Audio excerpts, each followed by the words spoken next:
Bueno, ahí no. Creo que vamos comenzando igual. Ok. Ahí, si les parece bien, vamos a ir comenzando, presentando a nuestros panelistas y iniciando la conversación hasta que se conecte también nuestra colega Ana Franchi, a quien esperamos nos pueda compartir también su experiencia, su valiosa experiencia. Como les decía, estamos aquí dando comienzo con este primer panel a estas dos jornadas de discusión del eje de la investigación científica, tecnológica y la innovación como motor del desarrollo humano, social y económico en América Latina y el Caribe.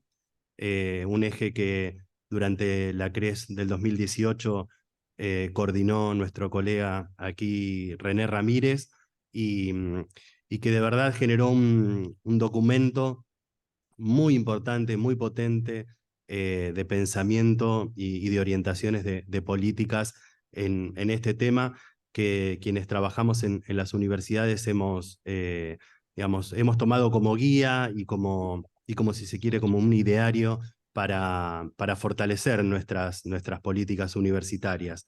Recuerdo en esos debates del eje de ciencia y técnica durante la CRES 2018 que una de los grandes avances desde nuestro punto de vista, por lo menos de la Universidad Nacional de las Artes y de otras universidades de artes de la región, fue que pudiéramos incluir a las artes como una forma de producción de conocimientos, junto a la ciencia, junto a la técnica, y como un motor fundamental de la soberanía cultural. Y en este sentido, digamos, René jugó un rol fundamental en que eso pudiera quedar plasmado durante la CRES 2018. Y hoy tenemos el desafío de seguir discutiendo, de volver a poner en discusión todo lo que logramos plantear durante la CRES 2018 en un contexto francamente diferente en nuestra región, digamos, en algunos aspectos para bien, en algunos aspectos para mal, pero que nos ponen frente al desafío de pensar en qué medida logramos avanzar en eso que nos habíamos propuesto en el 2018 y en qué medida aún tenemos importantes deudas que cumplir con nuestras sociedades en materia de producción de conocimientos. En este sentido, bueno, no quiero extenderme, quiero contarles quiénes nos van a acompañar hoy para iniciar este debate, esta conversación que proponemos seguir hacia el mes de marzo que nos encontraremos en Brasilia. Esta mesa tiene por nombre, un nombre muy grande, muy largo: los conocimientos son un derecho humano universal y un derecho colectivo de los pueblos, un bien público, social y común para el buen vivir, la soberanía y la emancipación de nuestras sociedades en la construcción de la ciudadanía latinoamericana y caribeña. Me parece que justamente lo que nos propone, más que un título, es un verdadero tema de debate que esperamos nuestros colegas nos orienten para esta discusión. Vamos a darle la palabra en primer lugar a Eduardo Rinesi, querido colega y amigo que siempre está acompañándonos en este tipo de actividades. Eduardo, que creo que todos y todas ya deben conocer, pero nunca está de más volver a presentarlo: es politólogo, es filósofo, es profesor titular de política de la Universidad Nacional de General Sarmiento, universidad de la que fue rector durante el 2010 y el 2014, y donde actualmente dirige la carrera de especialización en filosofía política. Bueno, una manera muy resumida de presentar a Eduardo, quien además nos ha orientado en las discusiones sobre el derecho a la educación durante muchos años y queremos que lo siga haciendo, así que te doy la palabra, Eduardo. Gracias. Buenos días. Una alegría estar participando de esta conversación con los queridos compañeros, con los compañeros que nos acompañan en esta rara forma de acompañarnos a la que nos venimos acostumbrando. Tomo la primera frase o el arranque de esa larga expresión que en efecto da título a esta conversación para tratar de pensar un poquito a partir de ella, de la idea de que los conocimientos son un derecho humano universal y un derecho colectivo de los pueblos. Evidentemente, esa importantísima expresión, esa importantísima declaración, digamos así, en el sentido en que sabemos bien que los derechos no son una cosa que exactamente exista en el mundo. Cuando existen en el mundo, dejamos de pensarlos como derechos y empezamos a incorporarlo a nuestros saludables hábitos democráticos. En general, decimos que tenemos un derecho allí donde no terminamos del todo de tenerlo y por lo tanto tenemos que decirlo para que el derecho en efecto se concrete. Y tenemos que reclamar que los estados desplieguen políticas públicas y asignen los presupuestos necesarios para que los derechos que decimos que deben existir, en efecto, existan en el mundo. Entonces, lo que quiero decir es que esta declaración o esta sentencia, los conocimientos son un derecho humano universal y un derecho colectivo de los pueblos, me parece que constituye una derivación, un fleco, como solía decir el escritor argentino David Viñas, ¿no? Le gustaba esa expresión, fleco, para decir una derivación, una extensión, una concreción también, en un sentido muy específico, una especificación de aquello que en el año 2008, en la ya a esta altura miles de veces citada declaración final de la Conferencia Regional de Cartagena de Indias, pudo pensarse por primera vez en un documento de esa envergadura como el derecho humano universal a la educación superior. Aquella declaración empezaba en efecto, como todos recordamos casi de memoria, diciendo que la educación superior era un bien público y social, un derecho humano universal y una responsabilidad de los estados, y a pesar de que esta frase la hemos repetido desde entonces hasta hoy miles de veces sin exageración, no nos cansamos de señalar la enorme importancia que tiene pensar a la educación superior, al tradicionalmente más elitista, más jerárquico, más excluyente de los niveles educativos, como algo que hoy puede y debe pensarse como un derecho humano universal. Las declaraciones, lo sabemos bien, no cambian el mundo. Las declaraciones no hacen que al día siguiente los jóvenes y las jóvenes de América Latina hayan tenido una posibilidad más cierta de acceder a los estudios superiores o de usufructuar los beneficios del trabajo que desarrollamos en las universidades latinoamericanas, pero ofrecen un horizonte a partir del cual pensar con más exigencia las cuestiones y eventualmente animarnos a modificar los marcos normativos de nuestras sociedades. Es pura ignorancia mía, no sé cuántas de las sociedades latinoamericanas han cambiado desde el año 2008 su legislación positiva, su ley positiva en relación con la cuestión universitaria.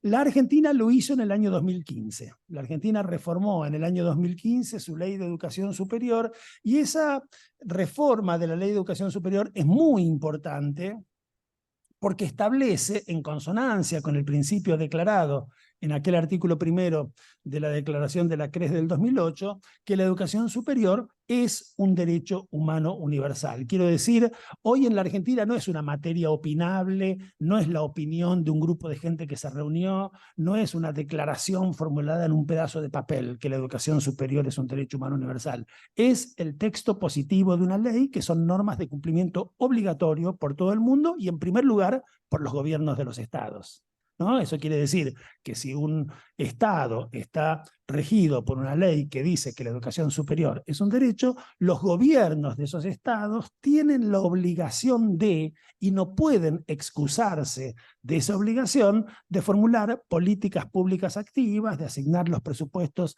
necesarios para que ese derecho lo sea de manera efectiva y cierta y no de manera puramente nominal. Esa reforma de la Ley de Educación Superior del año 2015 en la Argentina no solo establece que la educación superior es un derecho universal, sino que especifica ese derecho diciendo que las universidades no pueden hacer dos cosas. No pueden cobrar aranceles por garantizar ese derecho, porque por los derechos no se paga ni se cobra, y no pueden tomar exámenes de ingreso.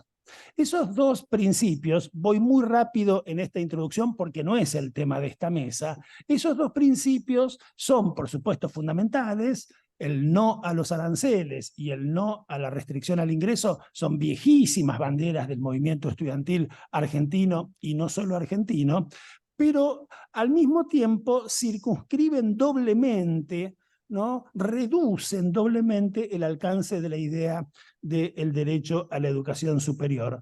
Primero, porque nos lleva a pensar el derecho a la educación superior como un derecho de los individuos y no como un derecho colectivo del pueblo. Quiero decir, son los individuos los que no deberían pagar aranceles, son los individuos los que no deberían ser seleccionados en la puerta de entrada de nuestras instituciones.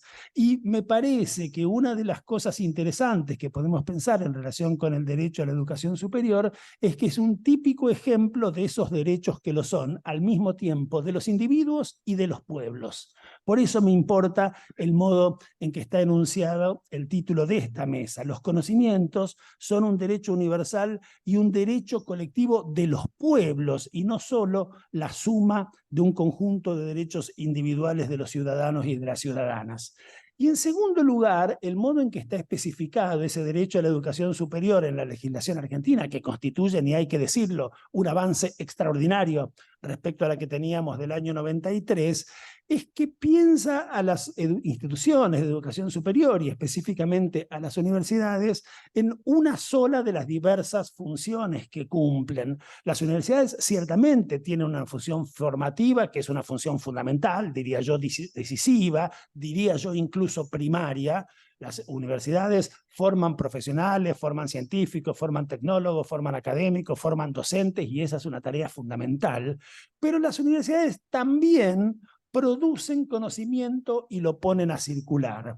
Entonces, me parece que es interesante lo que nos propone el título de esta mesa, que es pensar el derecho a la educación superior mucho más concretamente que lo propone la fórmula general, la educación superior es un derecho universal, para pensarlo ahora como un derecho del pueblo y específicamente como un derecho que tiene o que debería tener el pueblo, que tienen o que deberían tener los pueblos, de usufructuar los beneficios del trabajo que realizan las instituciones que esos pueblos, pagando sus impuestos, sostienen en el campo específico de la producción de conocimientos y de su puesta en circulación.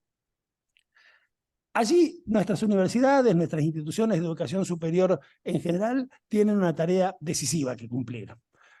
Las universidades producen conocimiento, lo ponen a circular en diverso tipo de articulaciones con otras instituciones de los sistemas científicos, tecnológicos e innovadores de nuestras sociedades. En cada uno de nuestros países la articulación entre sistema universitario y sistema de ciencia, técnica e innovación se produce de modos específicos, pero en todo caso es de esas instituciones de donde surge una parte masiva, una parte fundamental, una parte decisiva del conocimiento que se produce en nuestras sociedades, y es más o menos evidente que si pensamos a la universidad y al conocimiento que la universidad produce como un derecho humano del pueblo, no puede ser que esos conocimientos apenas circulen después en los formatos, en los registros, en los estilos de lenguajes con los que damos a conocer entre nosotros, nos damos a conocer entre nosotros, universitarios y universitarias,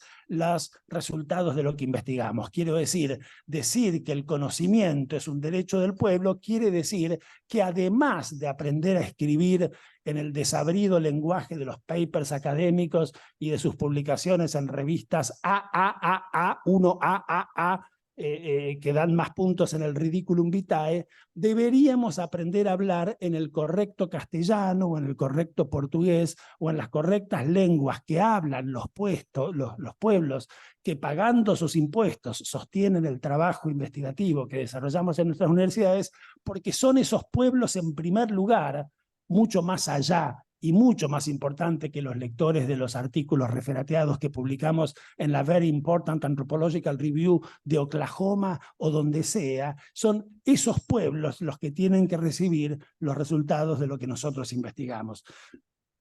Esos pueblos y sus gobiernos democráticos. A mí me parece que pensar el conocimiento que nuestras universidades producen como un derecho colectivo del pueblo es pensar también la obligación que tenemos las universidades, que tenemos nosotros, universitarios y universitarias, no solamente de aprender a hablar nuestras lenguas en formas que nos permitan tener una interlocución activa y provechosa con las organizaciones sociales, con el mundo sindical, con los organismos de derechos humanos, con las instituciones barriales, etcétera, sino también aprender a hablar el lenguaje que nos permita mejorar nuestra interlocución con nuestros gobiernos democráticos, favorecer el despliegue de mejores políticas públicas, favorecer la mejor evaluación de los resultados y de los impactos de esas políticas públicas. Tenemos que hablar más y mejor con nuestras ciudadanías y con los gobiernos democráticos de nuestros pueblos.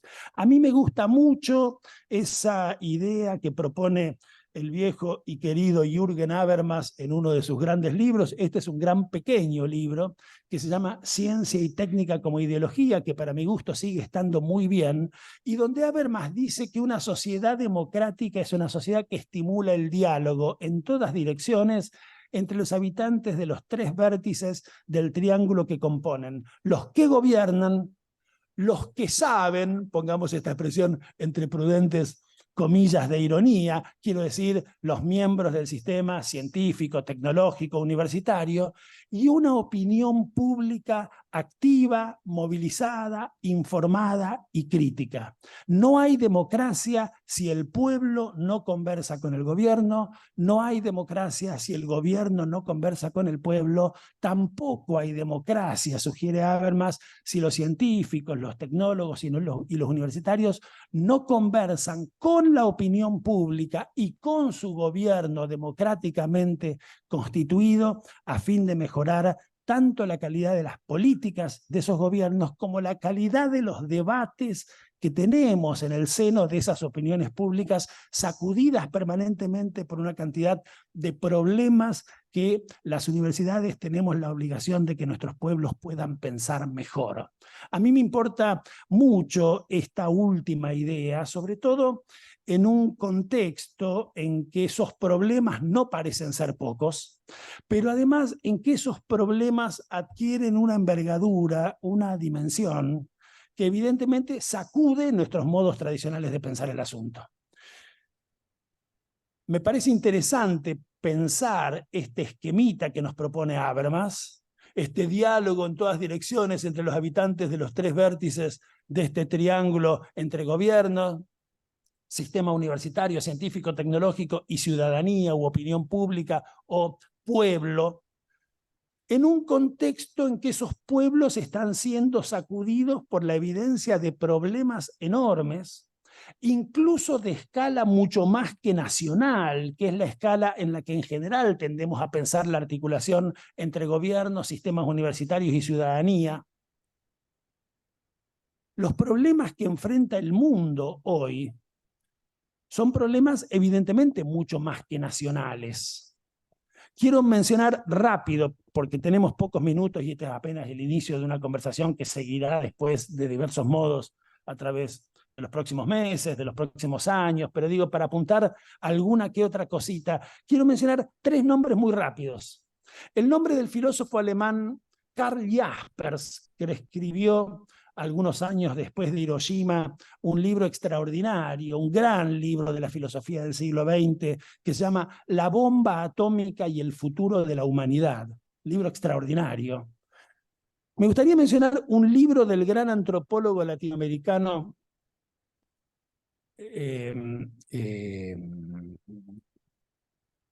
Darcy Ribeiro, que escribió, entre otras grandes obras, entre sus 5 estudios de antropología de la civilización, uno formidable que se llama El proceso civilizatorio, y el último magnífico, formidable libro de mi amigo y maestro Horacio González, que trabajó en los últimos meses de su vida y que no llegó a haber editado uno de sus grandes libros de sus monumentales libros, que se llama Humanismo, Impugnación y Resistencia. No es obvia la relación entre estos tres libros, son tres pensadores de muy distintas latitudes, de muy distintos pensamientos, de muy distintas épocas, pero hay una idea que me gustaría recuperar que me parece que atraviesa estos tres formidables, impresionantes textos, que es la idea de que el género humano está amenazado y al mismo tiempo que sus posibilidades están potenciadas por un conjunto de riesgos, por un conjunto de tecnologías, por un conjunto de posibilidades que nos obligan a pensarlo ya, no ya a la escala de los estados-nación en los que venimos organizando nuestra existencia colectiva desde hace unos cuantos siglos, sino a una escala mucho más grande. Cuando hemos descubierto, dice Jaspers, que todos los seres humanos, todos los hombres y mujeres de la Tierra podemos volar atléticamente por el aire con que solo un salame apriete un botón. Algo de nuestro modo de pensar la política, de pensar la ciencia y de pensarnos a nosotros mismos tiene necesariamente que cambiar. Cuando ocurre en el planeta lo que él llama, con un lenguaje que hoy nos suena un poquito antiguo, la revolución termonuclear, así dice Darcy Ribeiro, que le da al hombre al mismo tiempo que un conjunto grande de peligros, una extraordinaria cantidad de posibilidades, no podemos pensar más a esos hombres y mujeres a la escala de los estados-nación, porque aparece una posibilidad para la aparición de una cosa nueva, que es la humanidad como gran sujeto colectivo.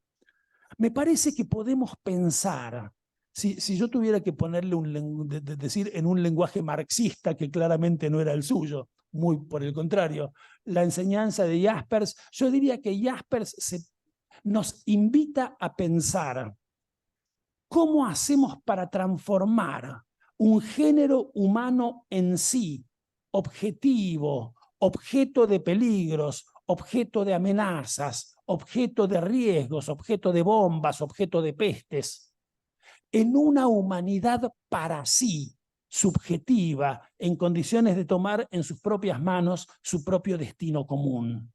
Y no es muy distinto de eso, voy rápido, me deben quedar pocos minutos, no apreté el cronómetro, pero me deben quedar pocos minutos. No es muy distinto de eso lo que piensan tanto Darcy Ribeiro en su texto de los años 70 como el querido Horacio González en su último libro.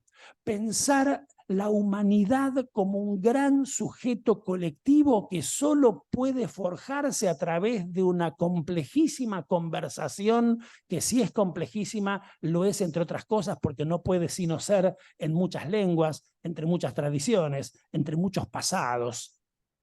Y entonces yo me pregunto ya casi para terminar, si será posible pensar aquel triángulo de Habermas, lo digo así un poco humorísticamente, pensando en otro triángulo que en América Latina conocemos bien, el que suele llamarse el triángulo de Sábato, donde Habermas pone la opinión pública, Sábato ponía al mundo de la producción, ¿no? Con una mirada más economicista, digamos así, o desarrollista.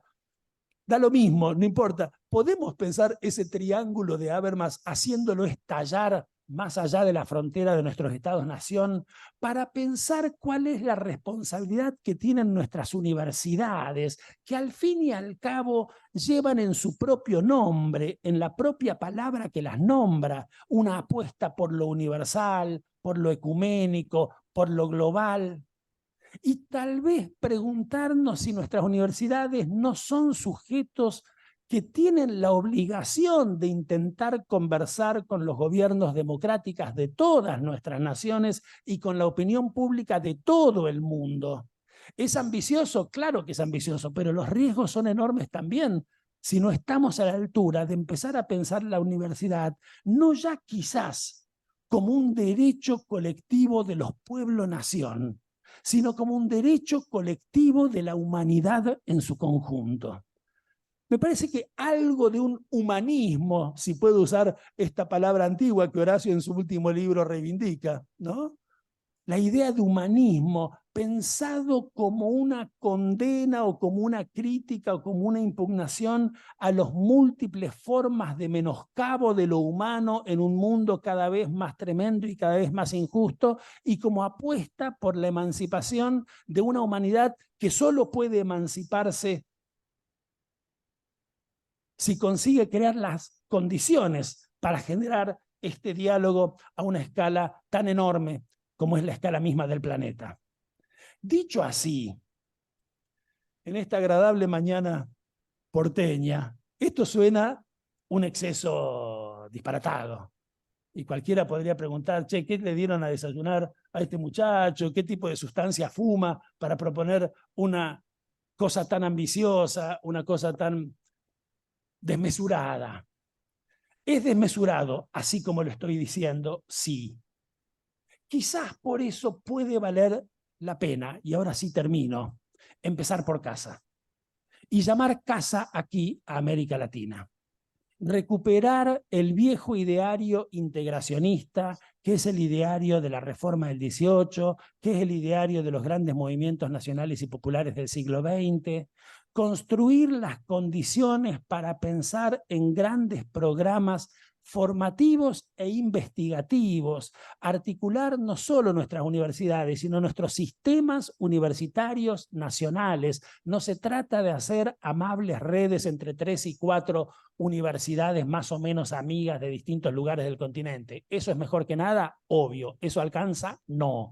Hay que integrar los sistemas universitarios nacionales de toda la región para tener una política de formación de profesionales en una escala, ¿no?, que solo puede ser hoy, si quiere ser eficaz, latinoamericana, y hay que integrar también nuestros programas de investigación para poder construir en un diálogo que empiece pero que no termine por América Latina un punto de vista regional para encarar los grandes problemas del planeta en su conjunto.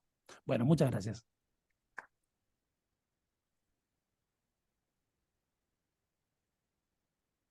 Muchas gracias, Eduardo. Sí, sin duda, el desafío es enorme, pero también es cierto que estamos viviendo problemas que tienen que ver fundamentalmente también con la calidad de los debates de nuestras sociedades.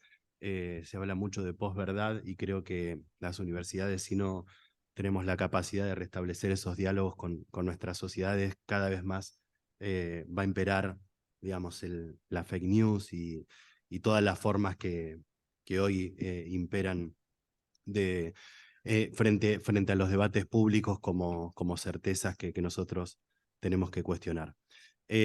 Vamos a darle la palabra ahora a alguien del otro lado de la pantalla, podemos decir, que es una muy querida colega también, que ha tenido un rol fundamental en esta declaración que empezó o comenzó citando Eduardo en la CRES del 2008, es Ana Lucia Almeida Gazola. Ana Lucia es licenciada en literatura por la Universidad Federal de Minas Gerais, tiene un máster en literatura portuguesa, brasileña e hispanoamericana por la Universidad de Carolina del Norte y un doctorado en literatura comparada, también de la Universidad de Carolina del Norte. Es profesora emérita de la Universidad Federal de Minas Gerais y dirigió el Instituto Internacional de Educación Superior para América Latina y el Caribe, IESALC, de la UNESCO. Fue rectora de la Universidad Federal de Minas Gerais y presidenta de Andifes. Ana Lucia, es un verdadero honor tenerte con nosotros. Te damos la palabra. Muchas gracias, buenos días a todas y todos. Nosotros aquí hablando en el idioma que nos une, que es el portuñol. Quiero saludar a los colegas que están en la mesa, también a Ana, que está en pantalla junto conmigo, y algunos amigos que veo aquí, Rui Opperman, a quien agradezco por la invitación para actuar como consultora de la CRES+5 en el eje de autonomía. Y también veo a Esper, a Renato Danino, entonces hay muchos amigos por aquí, y a Jorge Aldi, quien me ha invitado para participar nessa mesa. Eu dividi minha apresentação em 2 partes. Uma primeira, lo llamo a Jorge Aldi como coautor, e ele me ha dado permiso, de um artículo que escrevimos juntos para a Conferência Mundial de Barcelona, a pedido de Guni. y nuestro artículo integró la revisión que ha hecho GUNI de varios aspectos relacionados a educación superior, ciencia, tecnología, innovación, producción de conocimiento. El título de nuestro artículo es La Universidad y los retos de la investigación y la innovación. Hablaré un poco de eso y en la segunda parte me voy a focar a partir de eso en el tema específico de la mesa, que me parece extremamente oportuno. Desde ya, ese eje del cual ustedes son los coautores y organizan el debate, quizás sea uno de los más importantes. Naturalmente, autonomía es importante para posibilitar todo el avance que las universidades tienen que hacer en ese tema, pero naturalmente ese tema es estratégico. Entonces, me parece muy oportuno el debate. En el texto, nosotros hablamos un poco de las misiones de la universidad durante los siglos.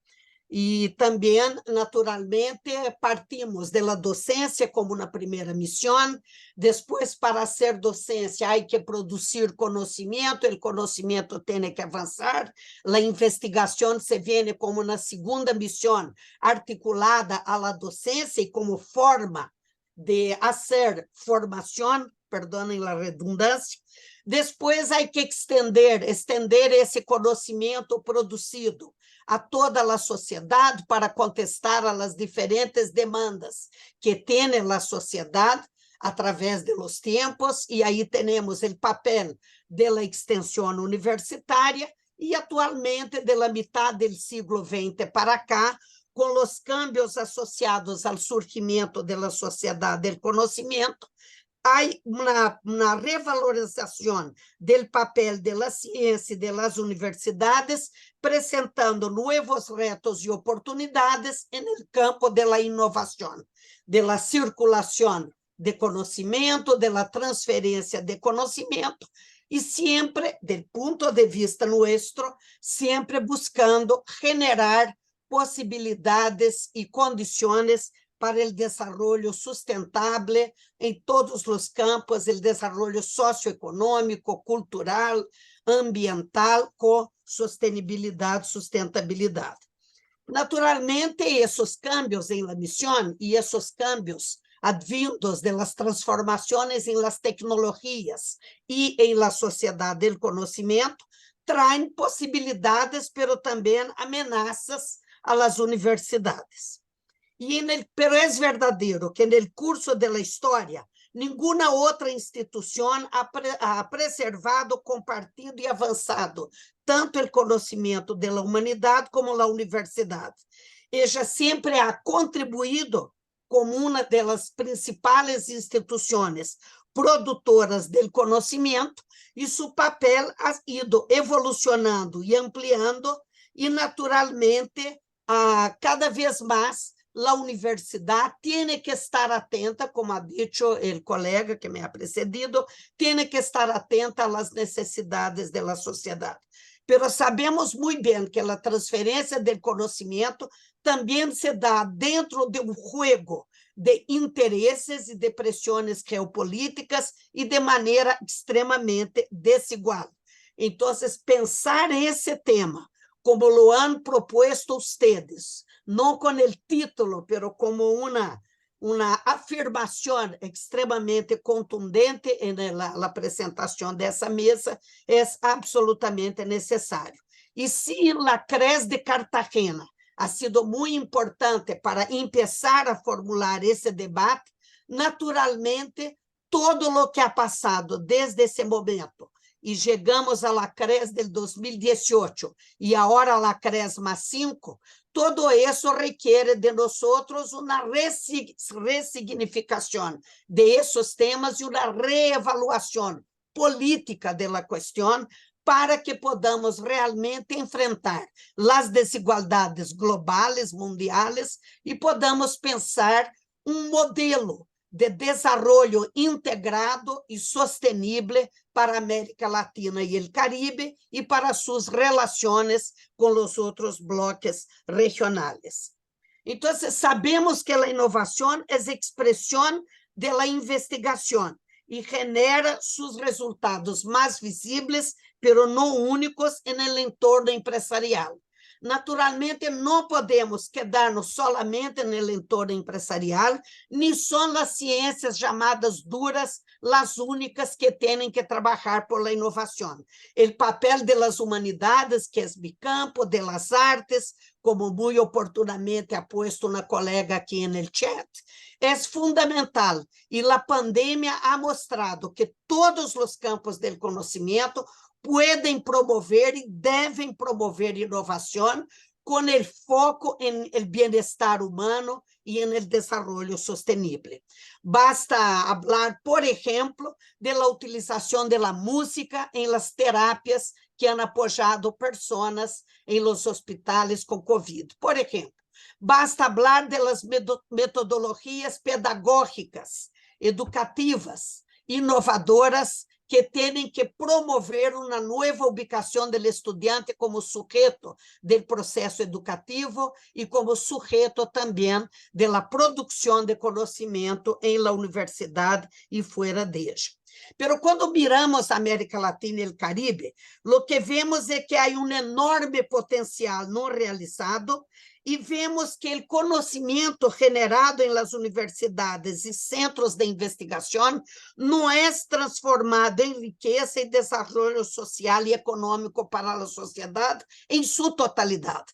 Claro que nós trabalhamos para isso, pero não somos os únicos actores no processo. E muitas vezes os mesmos empresários latino-americanos e caribenhos preferem importar resultados de investigação que promover o processo de investigação e aliar-se ao processo de investigação com nossas universidades e centros de investigação. Então, a gravidade da brecha entre a investigação científica e a inovação em la região se pode comprovar em indicadores como o Global Innovation Index de 2003. Actualizei os dados que Jorge e Jo havíamos posto, que era o mais recente, que era o 2021. De los 132 países cuja capacidade de inovação é medida nesse Global Innovation Index de 2023, o país de América Latina e Caribe em melhor posição hoje é Brasil, posição 49. Chile, com 52. México, 58. Uruguai, 63. Colômbia, 66. Argentina, 73. Costa Rica, 74, e Peru, 76. Não há países caribenhos, nada da América Central está mencionado aqui. Os mesmos 10 países em los primeiros lugares são os mesmos de sempre, e nós vivimos em la pandemia o resultado concreto dessa desigualdade internacional.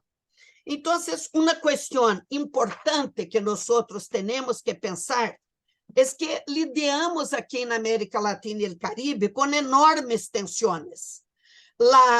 Todos os avanços do século XX e do século XXI exigem de nós que estejamos preocupados com as competências e habilidades necessárias a los novos cenários de trabalho e de economia.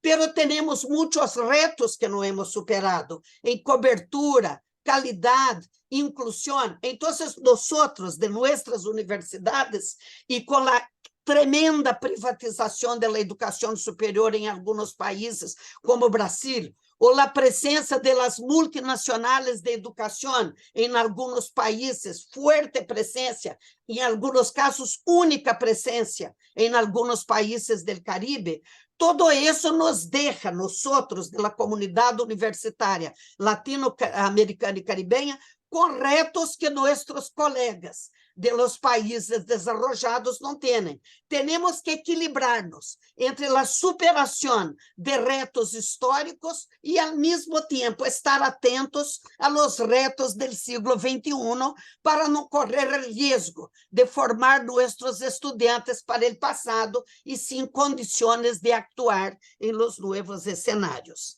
Então, realmente, la cuestión de la innovación en todos los campos, con el foco en el desarrollo social, sostenible e integrado de nuestra región, es absolutamente estratégico y es algo con que tenemos que preocuparnos. Para eso necesitamos, obviamente, un cambio de cultura en las universidades, porque al mismo tiempo tenemos que crear, como mostramos en el artículo de coautoría con Jorge Aldi, tenemos que crear los instrumentos para posibilitar la transferencia de conocimiento y, por lo tanto, la innovación en procesos y productos, en la industria, en los gobiernos, en la sociedad civil, en todos los campos del conocimiento y de la cultura.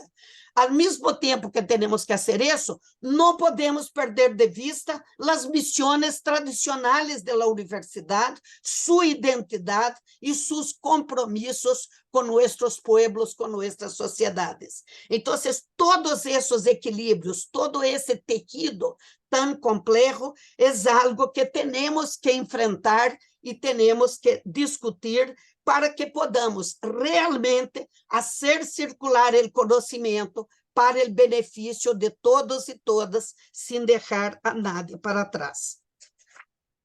La innovación, si bien se deriva del conocimiento científico, tiene en la investigación y en la generación de nuevo conocimiento su origen y fuerza motriz. De ahí la importancia de la autonomía, discutida desde 1918 en la Universidad Nacional de Córdoba y que es uno de los ejes que se acrescentaron a la lista de temas de la CRES+5, creo yo, por iniciativa del gobierno de Brasil. Muchas gracias, Rui, y a toda nuestra secretaria de Educación Superior, Denise, porque realmente la autonomía es condición para que podamos producir y hacer circular el conocimiento. No hay producción de conocimiento nuevo sin libertad.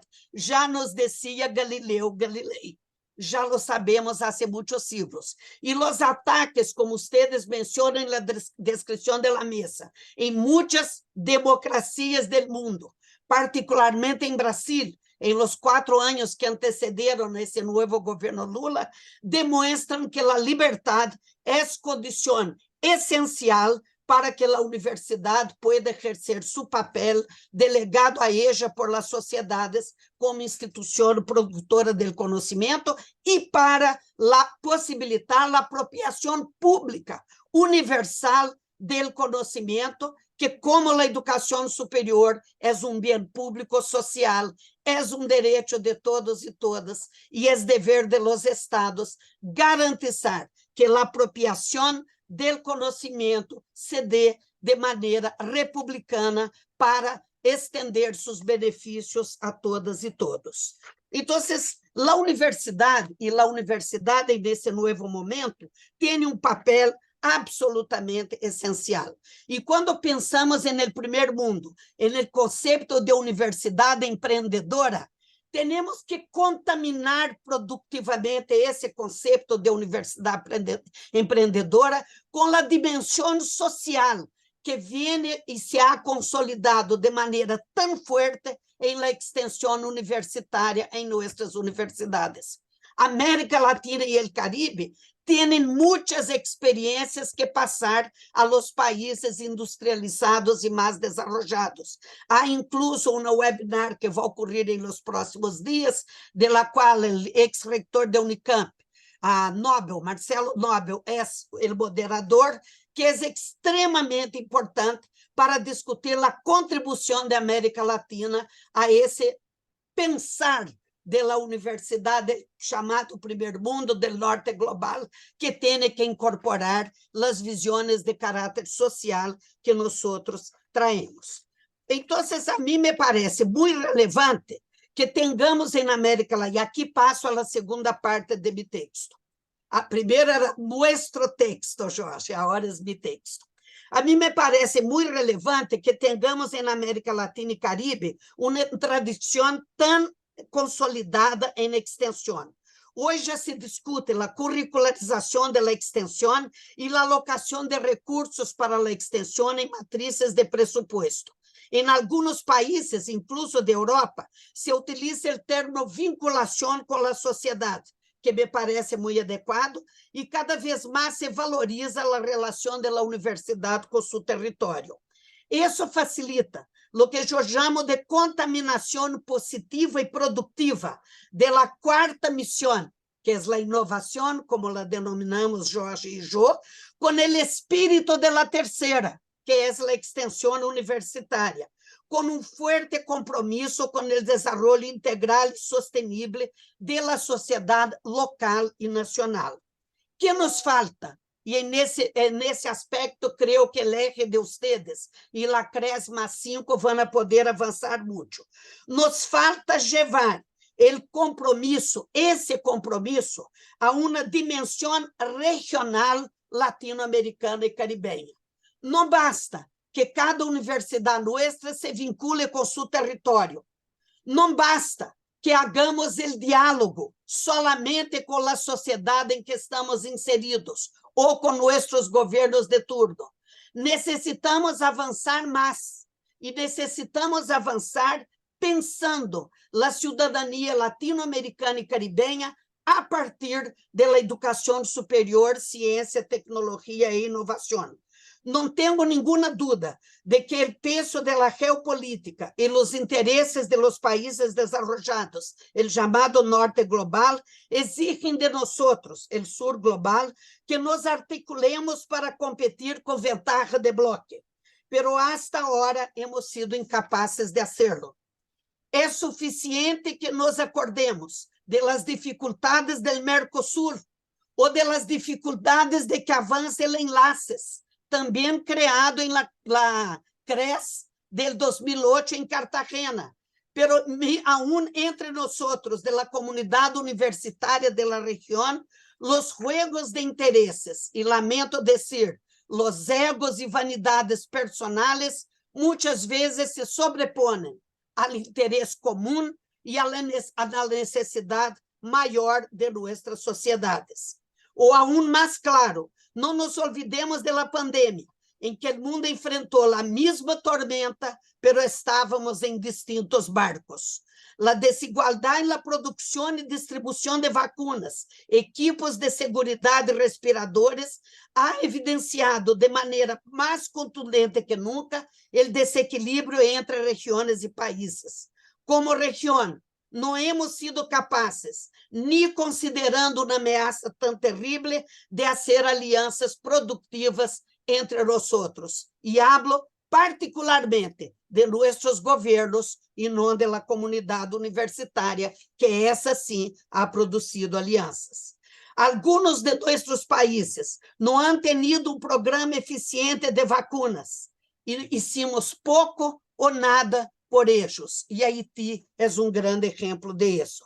E nesse contexto, a proposta de Francisco Tamarit, ex-rector da Universidade Nacional de Córdoba e coordenador da CRES 2018, hace total sentido e les pido que la examinem. Há que lutar por la criação de ecossistema de ciência, tecnologia e inovação latino-americano e caribenho, com uma agência multilateral encargada de fomentar projetos transversais e multipaíses, por exemplo, em vacunas e medicamentos, câmbios climáticos e água. A Amazônia necessita ser tratada como um patrimônio conjunto. Vírus e câmbios climáticos não reconhecem fronteiras nacionais. Um ecossistema de ciência, tecnologia e inovação latino-americano e caribenho estaria no centro de ações de desenvolvimento regional sustentável de alto impacto social, ambiental, cultural e econômico. Sua meta seria a apropriação regional e equitativa do conhecimento produzido por cada país e em la interação entre eles, entre nós outros. Seria o reconhecimento do papel da ciência em el desarrollo de las sociedades e do caráter público do conhecimento, público e transnacional, universal, com seus benefícios impactando a vida de todas e todos. Seria igualmente um instrumento para ser frente às loucuras de los governantes de turno. Aqui, por lo menos, hemos superado o genocida número 1, pero a Argentina se tem que cuidar com os votos em los próximos dias. E, naturalmente, isso seria um forte instrumento para enfrentar o assédio à ciência em vários de nossos países. Hablar de cidadania latino-americana e caribenha é hablar de conhecimento como um bem comum e necessitamos de instrumentos para concretizar nossa utopia. Em homenagem aos colegas que hablan espanhol, vou encerrar com uma citação de Eduardo Galeano, quando lhe perguntaram o que era a utopia. E ele disse que a utopia é como o horizonte.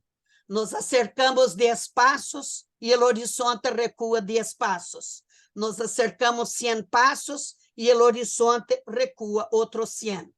Então, qual seria o sentido do horizonte e, por lo tanto, da utopia? Como disse ele, o sentido da utopia é hacernos caminar. Muchas gracias.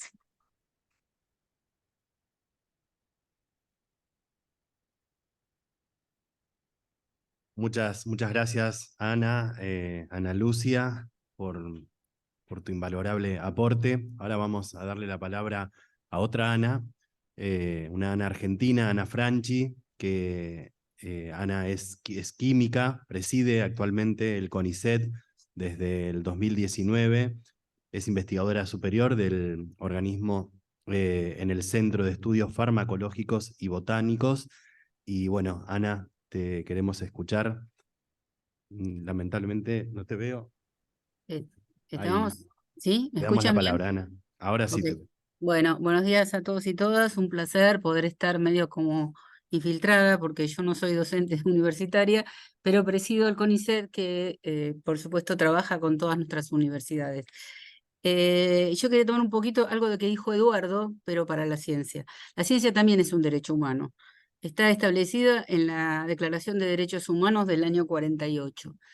Pero es difícil que la población en general de Argentina, de América Latina y del mundo tenga incorporado eso que la ciencia es un derecho humano. Y si miramos quién le reclama a la ciencia, yo tengo 2 ejemplos, uno nacional y uno internacional. El nuestro, el nacional, fueron las abuelas de Plaza de Mayo, cuando no podían determinar que los niños y las niñas secuestradas por la dictadura cívico-militar fueran hijos o hijas de sus hijos o hijas, porque no estaban, ni siquiera estaban sus cuerpos. Entonces, ¿cómo podíamos determinar, y estamos hablando del año 83, 84, que realmente reclamar la identidad de estos niños o niñas? Y entonces, para poder ejercer ese derecho a la identidad, ellas ejercieron el derecho a la ciencia y empezaron a recorrer y hablar con distintos científicos, y primero todo el mundo les decía, esto es imposible, hasta que una de ellas lee en un periódico que una persona, que un señor, tuvo que reconocer la paternidad de su hijo o hija, no recuerdo, por un estudio que se había hecho, que estaba muy relacionado a los estudios que se hacían de histocompatibilidad cuando se hacía un trasplante de órganos. Y yo por eso digo que las abuelas exigieron este derecho, pero al mismo tiempo se hicieron casi protagonistas, casi investigadoras. En una reunión con Estela Carlotto, nosotros les dimos el pin que reconoce a un investigador de CONICET, porque las consideramos investigadoras claramente por esto. Bueno, finalmente, gracias al doctor Penchazade, un investigador argentino, que la conectan con investigadores fundamentalmente americanos, pero luego también se armó un equipo muy importante con investigadores de distintos lugares, y fue Mary Claire King, que recientemente nos visitó, quien hace el primer índice de abuelidad, el primer producto científico, por lo menos de Argentina, demandado por parte de nuestra sociedad.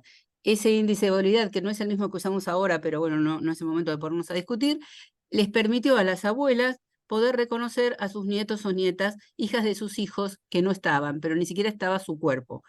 Entonces eso fuertemente fue una demanda, un ejercer ese derecho a la ciencia.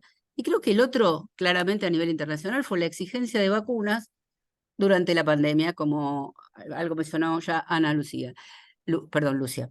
La demanda de vacunas fue impresionante, era cuándo ponemos el bracito, cuándo podemos empezar a tener una vacuna que definía en esos momentos la vida o la muerte, o volver a una vida similar a la anterior a la pandemia. Y hay una demanda fuertísima, no sé si hay algún inmunólogo por acá, pero tener una vacuna en 7, 8 meses es un récord mundial increíble. Las vacunas tardan años y años. Fíjense que no tenemos vacuna contra el SIDA, ahora recién tenemos una contra el dengue, hay un montón de enfermedades que no tenemos vacuna, pero tuvimos una contra COVID, donde se invirtió muchísimo dinero. Ahora, cuando estuvieron las vacunas, y hubo algunos que dijeron que de la pandemia salíamos mejor, no. Una recomendación muy poco aceptada. 8 o 9 países se quedaron con el 90% de las primeras vacunas que salieron. Y no nos vinieron a preguntar a ninguno de los países más periféricos cuántas necesitábamos. Eso no ocurrió. De hecho, en un momento en Europa vencen más vacunas porque los países centrales compraban muy por demás de las que necesitaban que las que recibió África.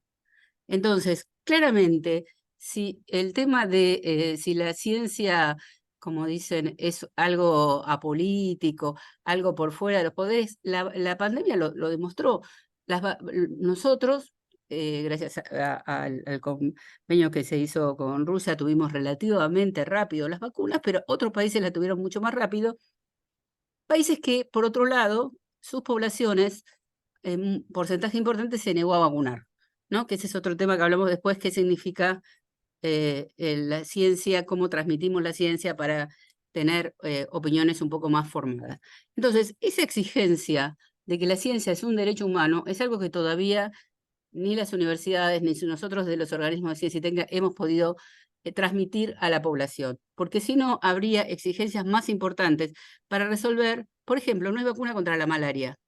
La malaria mata una cantidad de gente en el mundo muy impresionante. Lo que pasa es que en general sucede en países que no arman la agenda de investigación.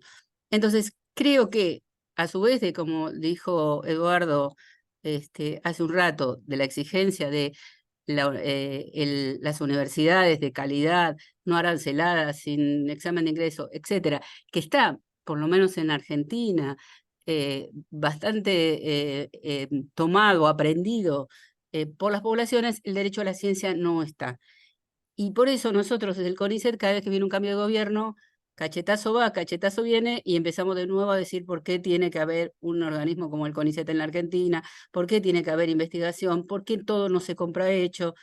Todos esos temas que cada 4 años estamos ahí, de nuevo, peleando los lugares con, con algunos candidatos, por lo menos muy complicados, y no solo con el que llegó al balotaje.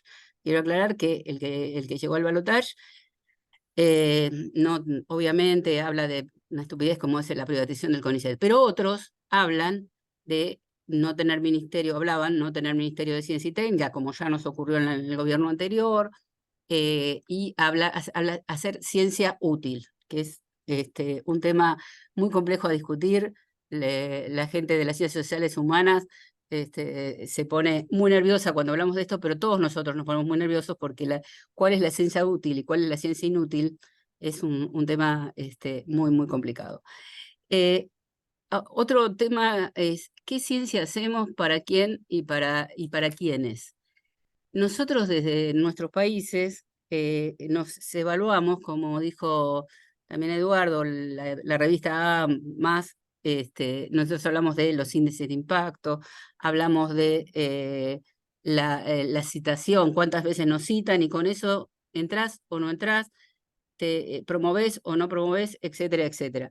Entonces, todas esas letras, el Q1, Q2, Q3, el H, etcétera, responden también a una agenda internacional, porque si yo estudio una enfermedad neurodegenerativa, lo voy a publicar muy bien. ¿Por qué? Porque las sociedades centrales están envejecidas, hay una preocupación enorme en esas sociedades de tener una población muy envejecida, con escasísimos jóvenes, nacen pocos niños y niñas, y entonces, ¿quién va a sostener esa sociedad envejecida? Ustedes se recuerdan que una ex presidenta del FMI dijo que el problema eran los viejos y había que hacer algo para acortar su presencia sobre la Tierra. Pero esas sociedades envejecidas tienen ciertos temas, y es lo que nosotros también investigamos, porque así voy a tener el paper Q1 que me va a permitir promoverme, etc. Entonces, fijar agendas es fundamental, porque vamos a poder estudiar cada vez más los temas que nos importan a nosotros, que coinciden en Latinoamérica, en muchísimos países, muchísimos temas se llevan juntos. Y de ahí voy a otro tema que ya se mencionó también: ¿en qué idioma publicamos? Yo soy del área de biomedicina en el CONICET, y hay una revista argentina de biomedicina antiquísima, que se llama justamente la revista Medicina, que se publica en español. No solo no da puntos, sino que casi saca puntos cuando nos evalúan. No, mira, mandó ahí porque era, su paper, su trabajo no era bueno, no podía competir, etcétera, etcétera. Entonces, cuando nosotros publicamos en inglés, ¿para quién publicamos en inglés? Bueno, para tener los famosos papers, pero nuestros colegas profesionales que no están en ciencia y tecnología no siempre pueden llegar a la lectura de un trabajo en inglés, y además, cada vez que nos alejamos de los centros donde hay mayor desarrollo científico-tecnológico, que en la Argentina claramente es la franja media, ¿no? Capital, Ciudad de Buenos Aires, provincia de Buenos Aires, Córdoba y Santa Fe, donde se concentra el 85% de los investigadores e investigadoras, nos vamos alejando, y es más difícil que en una ciudad pequeña o en un pueblo alguien tenga acceso a un trabajo científico en otro idioma y con un lenguaje muy críptico. Entonces, de ahí podemos ir a un tema que no es nuevo, pero que cada vez que hablamos de esto yo lo traigo a colación porque es importante: es lo que se llama la alfabetización científica tecnológica. Nosotros hace mucho tiempo, y no es se dice que para ser una persona, un ciudadano o una ciudadana alfabetizada, no nos alcanza con las 4 operaciones fundamentales de la matemática y con saber leer y escribir. Porque de ahí, si no, tenemos todas estas posiciones: la Tierra es plana, y ahora tenemos una diputada nacional que afirma eso; antivacunas, porque en la vacuna trae, dijeron desde chips hasta inventos del virus, etcétera, etcétera. Pero incluso para comprar o no un alimento, ¿no? Si yo puedo leer la parte, ahora tenemos los hexágonos, ¿no? Pero no solo los hexágonos alcanzan para determinar si compro un alimento u otro. Decisiones de un municipio, de tal o cual obra pública, cómo va a afectar a su población, etcétera, necesitan por lo menos tener la formación para poder leer, no un paper, pero sí un artículo de difusión, etcétera, que les permita acceder a esas políticas públicas que ya se mencionaron, y que tienen que tomar en cuenta, por supuesto, el lugar donde se va a hacer el cambio, los temas de género, que recién hace muy pocos años, las editoriales de los trabajos científicos, especialmente de las áreas no sociales, nunca se tomaba en cuenta el género. Nosotros investigábamos en animales de laboratorio macho porque eran más fáciles, porque igual que las mujeres, parece que los animales hembra también son más complicados porque ciclan, etcétera, y una enfermedad, muchísimas enfermedades no afectan igual a una mujer que a un varón, y mucho menos a las disidencias.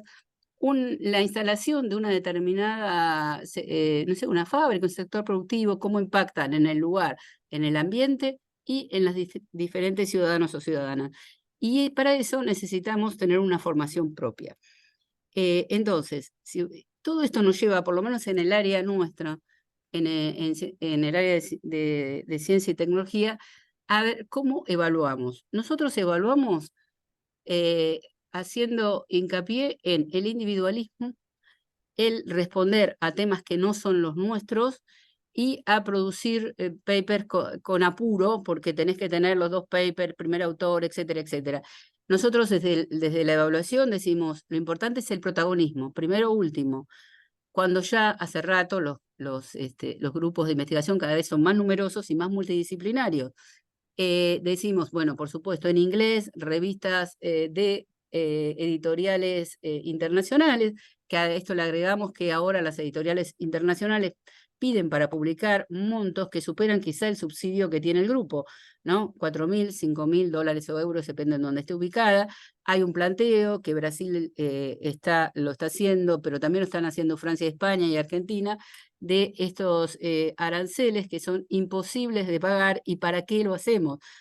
Porque la propuesta es que poner más plata para poder publicar mejor implica que estas editoriales siguen creciendo, son multinacionales, etcétera. Entonces, ¿en qué idioma? ¿Cómo publicamos? ¿Y cómo tomamos en cuenta cosas que no son papers?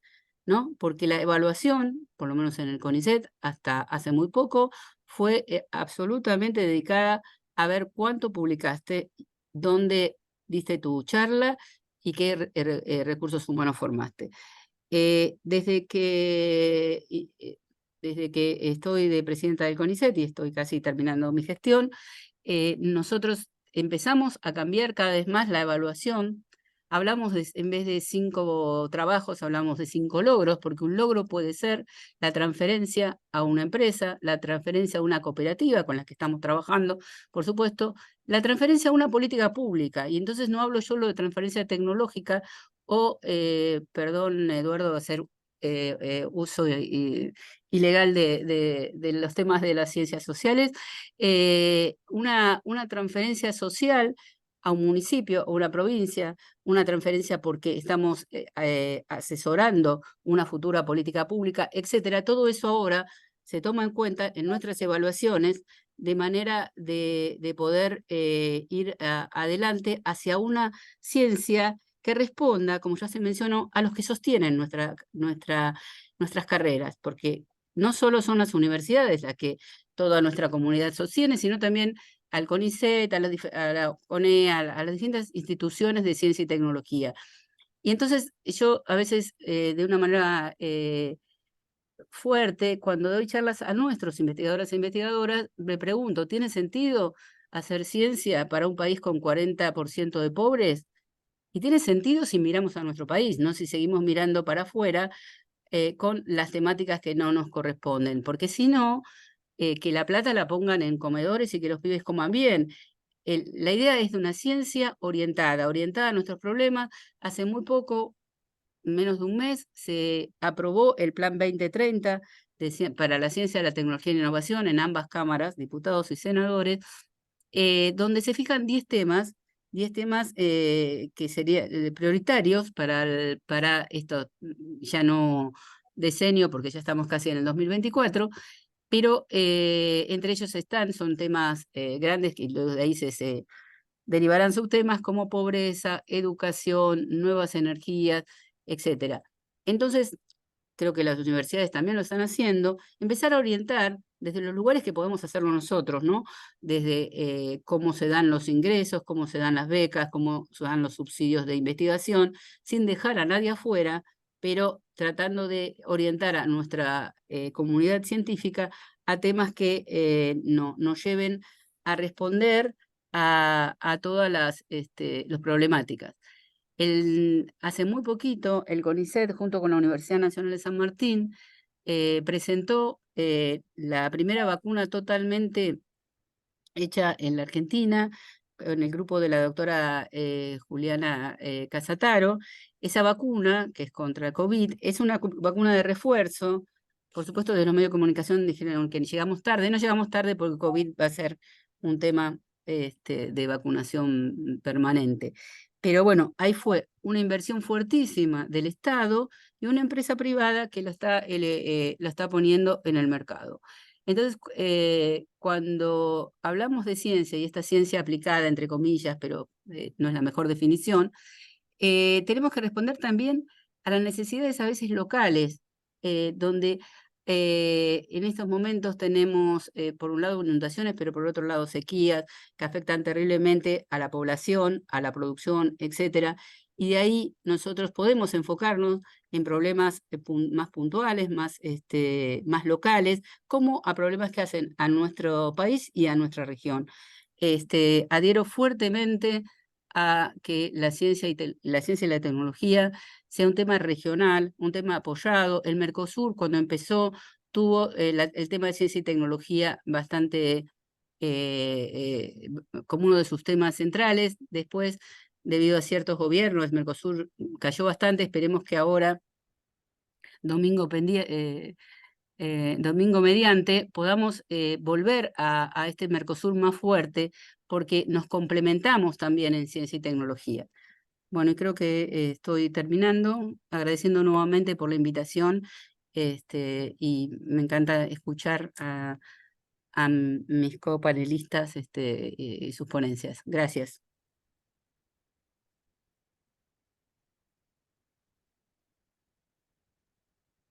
Bueno, muchas gracias, Ana. Un placer escucharte. Y vamos a ir terminando este panel con nuestro colega René Ramírez, que como presenté, ha trabajado ya extensamente desde la CRES 2018 en estos temas, pero René además es economista, doctor en Sociología de la Desigualdad por la Universidad de Coimbra, Portugal, director del Instituto de Producción, Economía y Trabajo de la UMLA, es investigador de la UNAM de México, miembro del Sistema Nacional de Investigadores y es exministro de Planificación y Desarrollo entre el 2008 y 2011 y de Educación Superior, Ciencia, Tecnología e Innovación desde el 2011 y 2017 en Ecuador. Presidente del Eje 5, o es uno de los coordinadores de este eje, Desafíos de Investigación Científica, Tecnológica y de la Innovación para América Latina y el Caribe, de la CRESMA 5. Adelante, René. Bueno, buenos días con todos y todas, con los colegas panelistas. Es un honor estar con ustedes, con las personas que están virtualmente y presencialmente también. Bueno, quisiera centrarme mis 20 minutos que tengo un poco en parte de la investigación que estoy haciendo para la discusión de este eje de la Conferencia Regional de Educación Superior. Y quizás poner en contexto también lo que estamos haciendo. En la CRES del 2018 se establecieron 11 puntos en la declaración y lo que estamos analizando, dado que es CRESMA 5, que será el próximo año en Brasil, estamos analizando en este seminario de 2 días cada una de estos 11 puntos, ¿no? Pero el tema principal que discutimos en el 2018, que también pudimos compartir con los colegas de esta mesa, tiene que ver con respecto al tema de los conocimientos y en los conocimientos entra obviamente el tema de la ciencia, la tecnología y la innovación. Dimos un pasito más adelante, ya vamos a hablar por qué la S de los conocimientos no es menor, pero sobre todo en el contexto de un tema fundamental. Generalmente en las CRES se ha hablado de la universidad o la educación superior como bien público y social, ¿no? Pero si es que nosotros analizamos eso en el marco del contexto mundial, en este caso del capitalismo, es necesario también plantear lo mismo para los conocimientos, para la producción, distribución y apropiación de los conocimientos, ¿no? Y es por eso que pusimos justamente el tema de la importancia de los conocimientos como derechos humanos, derechos colectivos, bienes públicos y sociales para la integración y emancipación de nuestros pueblos, ¿no? Justamente en la medida de la necesidad de romper lo que se dice en la literatura de la tragedia de los anticomunes, ¿no? Que es que el hiperproceso de patentización y mercantilización de los conocimientos lleva a una subdemocratización y a un subuso de ese conocimiento, en este caso también de la producción científica. De hecho, tener una universidad pública, gratuita, masiva para todos en el marco de sistemas hiperprivatizados, lo que hace al sistema universitario ser un instrumento del capitalismo cognitivo que vivimos, ¿no? Un ejemplo lo da la directora del CONACYT en México, que señala que la transferencia de la investigación de las universidades públicas a grandes transnacionales sin transferencia tecnológica y apropiándose de las patentes fue en los últimos 5 años de 40.000 millones de dólares, ¿no? Entonces es claramente que es necesario discutir el gobierno de los conocimientos en una perspectiva pública y común, no solo a la universidad, que es necesario defenderla como siempre lo hacemos, como un bien público y social de nuestros pueblos.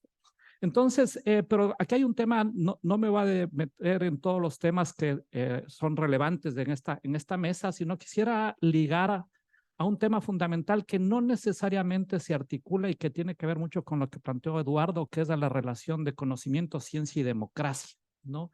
Porque creo que es necesario ponerlo en este momento en esa pertinencia en el debate de América Latina. De hecho, voy a plantear que para defender la ciencia hay que defender la democracia. Y para defender la democracia hay que defender una ciencia democrática que recupere las humanidades y reafirmar el sentido público planteado por la CRES del 2018. En ese sentido, sí voy a tener un poco también una mirada ambiciosa como la de Eduardo, de tener una mirada más de economía política, ¿no? Porque al final la ciencia tiene que ver con política, ¿no? Y cómo se apropia esa ciencia con la parte también económica. Entonces, haré un análisis sobre la crisis y transición capitalista, veré qué está pasando en América Latina, ¿no?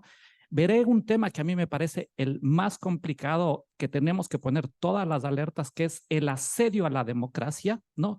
Y cómo ese asedio a la democracia implica un asedio a la ciencia, ¿no? Para ver después el papel que están jugando las universidades en la producción de conocimiento y finalmente señalar la propuesta de la recuperación de una ciencia democrática, pero también una ciencia sensible, ¿no? En el sentido de la necesidad de recuperar las humanidades en la producción científica, ¿no? Y también en el proceso pedagógico, tanto de educación como de la producción de conocimiento. Cuando hablamos del tema de la parte más ligada a la crisis y transición capitalista, no me detendré, pero sí daré unos datos, son datos ya parte de una investigación que estoy haciendo y que tiene que ver con respecto a qué está pasando, porque la idea de esta CRES, de esta conferencia, es ver qué ha pasado desde el 2018 para acá, ¿no? Y ver también qué retos tenemos para los próximos 5 años, en el fondo, para la discusión que se tiene de aquí a 5 años en la conferencia mundial. Y lo menciono simplemente algunas cuestiones. ¿Qué está pasando a nivel del capitalismo mundial? Está en crisis, ¿no? La tendencia de la tasa de ganancia del capital está en disminución, lo cual no es menor, porque para mí es una de las explicaciones del asedio a la democracia que se tiene. Ya me referiré a esa temática. Está habiendo un estancamiento de la globalización. Habría que preguntarse si es que es un fin de la globalización. Uno cuando ve el comercio ve cómo ha dejado de crecer y se ha aplanado en los últimos prácticamente 10 años. Hay una crisis de hegemonía mundial en que no se da, para mí, un multipolarismo, sino se da un bipolarismo, principalmente entre China y Estados Unidos, en donde un grupo va con China y otro grupo va con Estados Unidos, ¿no? Y si es que uno ve esto a través del PIB, por ejemplo, ve la convergencia ya de la producción bruta nacional en 20 trillones de dólares, ¿no? Entre China y Estados Unidos. Y también estamos asistiendo a una hiperconcentración del ingreso y la riqueza, ¿no? Que es necesario ponerle justamente en el contexto. Entonces, es una reducción de la tasa de ganancia en el marco de un estancamiento de la globalización con una crisis hegemónica, ¿no? En donde justamente vemos que a nivel mundial cada vez disminuye el crecimiento económico. En el 2003-2017, en ese quinquenio era del 2.8, ahora es del 2.4, el quinquenio 2018-2022, y que es menor incluso al quinquenio anterior que le precedía a este 2018 como referente, ¿no? Y aquí el tema es la tendencia principal que quiero recuperar, es del cambio hegemónico, ¿no? Estados Unidos está yendo a una reprimarización de su economía, ¿no? En tanto que China se está yendo hacia una revalorización tecnológica. Simplemente doy unas cifras, por ejemplo, con respecto a este tema de la revalorización tecnológica. Estados Unidos cae del 10.6 al 6.1, el tema de la parte más de su participación en el comercio mundial, en tanto que China crece del 5.9 al 15% entre el 2010 y el 2021, ¿no? Y cuando vemos el tema de la reprimarización, también se dan dicha tendencia. Si es que nosotros no vemos a través de la parte económica, sino a través de la producción científica, también vemos tal tendencia, lo cual ya avisora claramente que China va a superar a Estados Unidos en términos de ser el hegemón, porque el tema de quién maneja este conocimiento en este capitalismo cognitivo, ¿no? Es el que realmente va a tener el poder dentro del mundo, ¿no? Y simplemente para dar el dato en términos de producción científica entre el 2018 y 2022, China creció en producción científica del 12% al 20% su participación a nivel global, y Estados Unidos cae del 18 al 14, ¿no?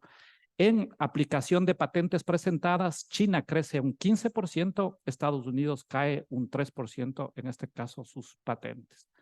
Ahora bien, ¿qué está pasando en América Latina? Porque esto no es menor. Esto se da en el marco de esta transición de este capitalismo industrial a un capitalismo cognitivo, en donde el conocimiento pasa a tener mucha preponderancia en términos del valor en la riqueza a nivel mundial. Suelo dar este dato: en 1975, de las 500 empresas más importantes a nivel mundial, el 85% correspondía a la producción de activos físicos, ¿no? Tangibles, materiales. Ahora aproximadamente del 85% que corresponde a activos intangibles. ¿Qué es eso? Conocimiento, innovación, creatividad, patentes, etcétera, ¿no? Entonces, en América Latina lo que estamos viviendo es un proceso de desindustrialización de la economía, ¿no? Más un proceso de lo que yo le llamo una servificación precaria, ¿no?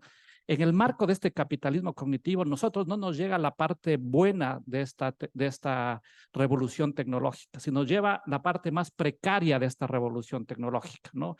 En donde lo que estamos viendo es una competencia por esa precariedad. Pensemos la competencia que se da entre los uberistas y los taxistas, ¿no? Simplemente somos la última rueda del eslabón de este capitalismo cognitivo. Lo que se está dando, de cierta manera, es un modelo de exportación indirecta e incorpórea de la mano de fuerza de trabajo, incluso a nivel de las manufacturas, a través de las maquilas. El mejor ejemplo en este caso es México, o la fiscalización precaria de esa virtualidad, como señalo, a través de el último eslabón del capitalismo cognitivo. Eso está pasando porque, si bien se da un tema de cambio tecnológico, ¿no? Acá América Latina nos corresponde la parte más precaria de ese cambio tecnológico. Pero esto es importante señalar porque aquí es necesario articular, yo creo, que los dos triángulos que señalaba el de Ernesto y el de Habermas, ¿no? Es decir, no hay cómo separar la parte de la acumulación de la parte democrática, ¿no? Y nosotros, cuando hacemos un análisis histórico, vemos que el neoliberalismo nace con dictaduras, luego viene una transición en la cual se da un matrimonio, llamémoslo así, de luna de miel entre ese neoliberalismo con democracias representativas, pero ahora otra vez estamos viviendo un asedio a la democracia. Y no fortuitamente, desde mi punto de vista, estamos ahora celebrando 40 años de retorno a la democracia de Argentina, 50 de la dictadura de Uruguay, 50 de la dictadura de Chile, 60 de la de República Dominicana. El próximo año también será en Brasil a celebrar. Pero nosotros estamos viendo que existen nuevas formas autoritarias de asediar a la democracia a través de las propias instituciones democráticas. Y esto se da en el marco de que la convivencia entre democracia y acumulación se hace más complicado por la crisis de acumulación que se vive a nivel mundial, ¿no? Que nos hace replantear y poner el centro del debate en el tema de la disputa por otro modo de acumulación y otro modo de producción, que tenemos que repensarlo desde la misma América Latina, ¿no? Y esto es un tema que a mí me parece fundamental ponerlo, porque este asedio a la democracia también implica un asedio a la ciencia, ¿no? Y aquí un tema fundamental que no lo discutimos en el 2018, y yo creo que hay que poner en el debate, en primer debate, que es el tema de laizar el debate público, de desdogmatizar el debate público y defender el rol de la ciencia, ¿no? Doy simplemente unos datos con respecto a esto, porque estoy señalando esto, ¿no? En un análisis viendo el tema de la ciencia laica, ¿no? Versus la verdad dogmática, a través de el análisis de las encuestas de mundiales de valores, ¿no? Me percato que nosotros, cuando ponemos a debatir entre ciencia y religión, tenemos bajos niveles que empujan la ciencia, y no solo eso, sino que estamos incluso yéndonos para atrás, ¿no? Por ejemplo, doy el ejemplo de dos preguntas. Siempre que la ciencia y la religión entran en conflicto, la religión siempre tiene la razón. América Latina, desacuerdo, completamente desacuerdo, 52%, ¿no? Tenemos que USA el 64%, China el 94%, Alemania el 85%, Corea del Sur el 77%. El cambio que se da en el último más o menos 8 años es que en América Latina cae esta tasa inclusive en un 37%, en tanto que en todo el resto de regiones que señalé incrementa eso, ¿no? Doy otro ejemplo. Nosotros dependemos demasiado en la ciencia y poco en la fe. América Latina 40%, ¿no? China 27%, Alemania 15%, Estados Unidos 21%, Corea del Sur 17%, ¿no? Y asimismo en América Latina sube eso. Y después, cuando nosotros analizamos justamente en ese marco, ¿no? En este debate con respecto al tema de la ciencia y la religión y el dogma, ¿no? Nosotros no es de extrañarse que tengamos candidatos que ganan las elecciones como Bolsonaro, o que en este mismo momento se esté disputando acá con una persona que, por decirlo menos, no le interesa la ciencia, porque para las derechas, ¿no? En este caso, para los gobiernos de derecha, la mejor ciencia es la no ciencia, ¿no?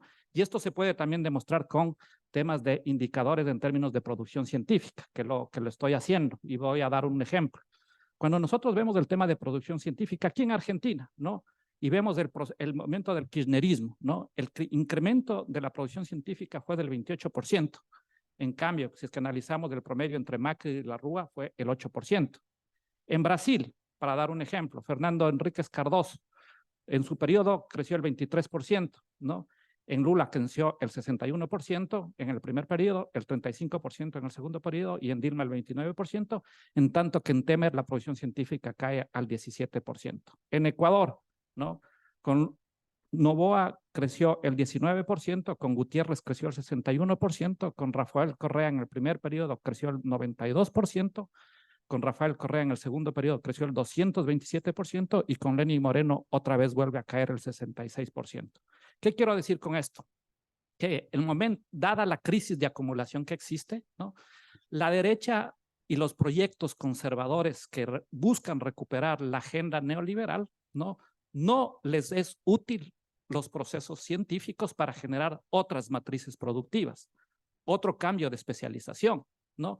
Y no solo eso, que en el marco de su disputa cultural, ¿no? Asedian a la ciencia, como nosotros hemos visto en el caso de Brasil, claramente, ¿no? Acá mismo, como se señalaba, que señalan que van a eliminar el CONACYT, o en el Ecuador, donde se señala que van a eliminar la Secretaría de Educación Superior, Ciencia, Tecnología e Innovación. No es fortuito esto, porque el cambio que se está dando es de un cambio en el que el consenso de Washington deja de ser una agenda hegemónica, entra en crisis, ha entrado en crisis más después de los gobiernos nacional populares, ¿no?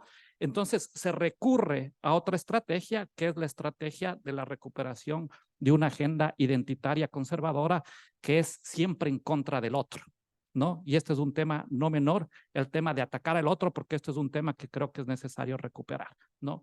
En ese marco, también las noticias de estos 5 años no son buenas con respecto al tema del I+D, ¿no? La inversión con el PIB, sobre el PIB ha caído del 0,77 al 0,68. La aplicación de patentes en América Latina ha caído un 4%, mientras en el mundo sube un 7%, en China sube un 15%, en Estados Unidos cae un 3%, ¿no? Como señalé, en promedio, si es que uno nace entre gobiernos de izquierda y de derecha, mientras en la izquierda ha subido un 3.82% la aplicación de patentes, en la derecha ha caído un menos 2%. Es decir, no es menor poner el debate que está en la democracia en el marco de qué tipo de ciencia y conocimiento se está haciendo. Pero aquí viene otro tema que me parece relevante señalar, ¿no? Que también con estos datos, y esto surge de una investigación que hice en México, de ver cuál es el rol de la educación superior en el marco de la construcción ideológica de sus estudiantes, ¿no? Y luego que tuve los resultados de México, dije, ¿qué pasa en América Latina? Y lo que estamos viendo es una derechización de los estudiantes universitarios o una neutralidad frente a los problemas sociales, ¿no?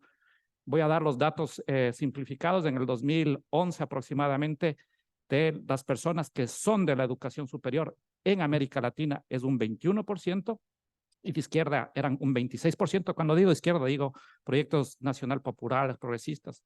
Ahora, en el 2020, en el periodo 2017-2020, un 39% es de derecha y un 22% es de izquierda, ¿no? Que es necesario plantearnos, en términos generales, qué tipo de valores y con qué tipo de criticidad estamos nosotros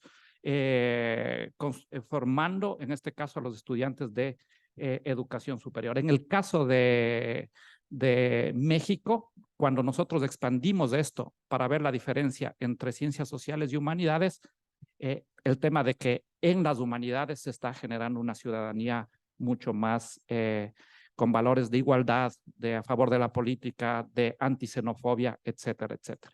Finalmente, para terminar en este marco, es necesario, en ese sentido, pensar, ¿no?, desde una perspectiva de economía política a la ciencia, en donde es necesario recuperar una ciencia y unos conocimientos democráticos, y un tema fundamental en el marco de ese asedio, y ahí comparto completamente con lo que decía Eduardo del tema de la importancia del debate público de la universidad en los problemas de la democracia, y también que la producción de conocimiento tiene que ser pensado en el marco de esa democratización del debate público, ¿no?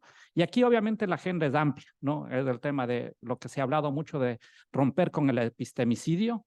Acá es fundamental, me gusta este concepto de Yuk Hui en su libro Fragmentar el futuro, de buscar tecnodiversidades, porque a lo que nos lleva a la ciencia y la tecnología es a una unicidad de una técnica en el marco justamente de la construcción de tiempos de monotemporalidades, ¿no? Y en el marco también de lo que decía Eduardo, el tema de la, yo diría, sí, la universalización, pero la universalización en el marco de las pluriepistemes que existen, ¿no? Que no es menor para mí. Es como la construcción de los estados plurinacionales e interculturales. Es necesario entrar también en ese debate en el mismo proceso de producción científica, que implica no solo la interdisciplinaridad, la cual es fundamental, sino la transdisciplinaridad. Es necesario construir la infraestructura que nos dé esa soberanía, como por la parte material, desde las computadoras, que no vayan esos datos a estancarse en las computadoras de Miami, ¿no? Las nubes, el cable submarino.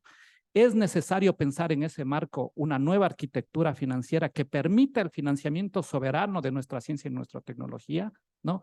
En el marco, y ahí estoy completamente de acuerdo con lo que decía Ana Lucía, con respecto al tema de la necesidad de la integración latinoamericana. Para mí ahí hay que recuperar UNASUR y la CELAC, que fueron lo primero que asediaron, y dentro de UNASUR está el COSUCTI, que es el Consejo de Ciencia, Tecnología e Innovación, ¿no? Y es necesario también empezar a discutir sobre la necesidad de transformar la Universidad Napoleónica, ¿no?, que principalmente se encarga de transmitir conocimientos, porque ahora, con todo el cambio que se está dando en la inteligencia artificial, que comparto la mirada de Kate Crawford, que no es ni inteligente ni es artificial, ¿no? Lo importante, y creo que es una virtud que nos da estas tecnologías, es poner el énfasis en crear, descubrir, investigar, innovar, y innovar de una manera social, como señalaba Ana Lucía. Pero aquí también tenemos que romper los famosos índices. Yo analicé justamente el índice ese de innovación que señalaba Ana Lucía, y de repente dentro de uno de sus componentes señalaba que a medida que importamos más tecnología, sube el índice, justamente cuando nosotros como América Latina necesitamos todo lo contrario, ¿no? Y de hecho creo yo que si es que hacemos un replanteamiento del índice y planteamos el índice en términos de propuestas de innovaciones sociales, ¿no?, en temas de innovaciones tecnológicas, como bien se señalaba, estamos en los últimos lugares, pero en términos de innovaciones sociales, creería yo que América Latina está en la vanguardia. Entonces, por lo tanto, es necesario articular, y de hecho justamente terminé un artículo sobre esto que se llama Las resistencias creativas y el cambio social epistémico que está viviendo América Latina en esa perspectiva, pero en este escenario es necesario articular esa innovación social que principalmente vienen de los movimientos sociales y en donde la vanguardia lo tienen el movimiento feminista, con la producción científica y con el quehacer universitario. Y con un tema fundamental que a mí me parece que hay que añadirle a todo este grupo de propuestas que han sido trabajadas ya desde hace mucho tiempo en la CRES y por muchos autores, es el tema de eliminar el sentiricidio en la producción de conocimiento, ¿no? Que es justamente el tema de volver a articular ciencia con humanidades, ¿no? En donde ya en el siglo XX el objetivo de la universidad era la formación de profesionales, y si bien tiene que seguir siendo esa una de las misiones importantes, creo que más importante incluso que eso es formar ciudadanos, y más importante que eso es formar seres humanos.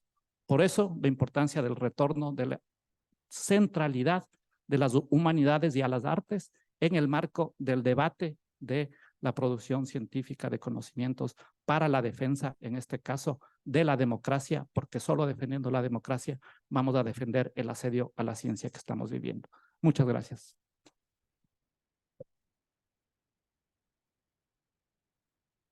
Bueno, muchísimas gracias, René, a todo el panel. Ha sido un panel impresionante. Estoy acostumbrado a escucharles y cada vez me gusta más el diálogo que se arma en un momento donde claramente la discusión del rol de las universidades, de la ciencia, de la producción de conocimientos frente a este asedio a las democracias, creo que es el gran tema que nos ocupa y nos va a ocupar por mucho tiempo. Y que lo debemos hacer de manera integrada, no hay ninguna duda. En eso el desafío de la CRES+5, la apuesta a la CRES+5 y la oportunidad de la CRES+5, creo que la tenemos que aprovechar más que nunca. Dicho eso, lamentablemente no tenemos tiempo para preguntas porque en este mismo salón va a ser ahora la apertura, pero estaba hasta hace un rato Rui en el Zoom. Rui Opperman, si está y quiere decir algunas palabras, me parece que sería muy bueno escucharte, Rui, pero no tengo acceso al Zoom. Bom dia, muito obrigado, muchas gracias por la oportunidad. Muy brevemente, porque tengo una ponencia hoy por la tarde, pero para decir que estoy ahí muy contemplado con las ponencias que han ocurrido ahora por esta sesión y por toda la programación. Creo que este eje, como dijo Ana Lucia, es un eje estratégico importantísimo para el futuro y es un que tenemos que hacer la reflexión que estamos haciendo.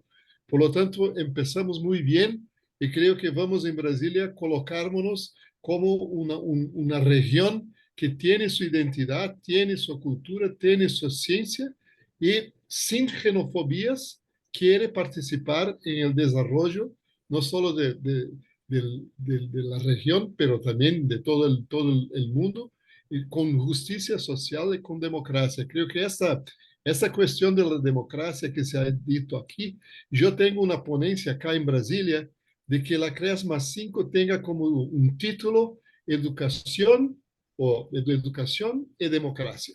Creo que eso es importante ponerse como un punto muy especial en este momento en que vivimos las amenazas tan largas a la democracia en nuestra región. Gracias por todos meus cumprimentos a los ponentes, un placer encontrarlos ahí y vamos en frente.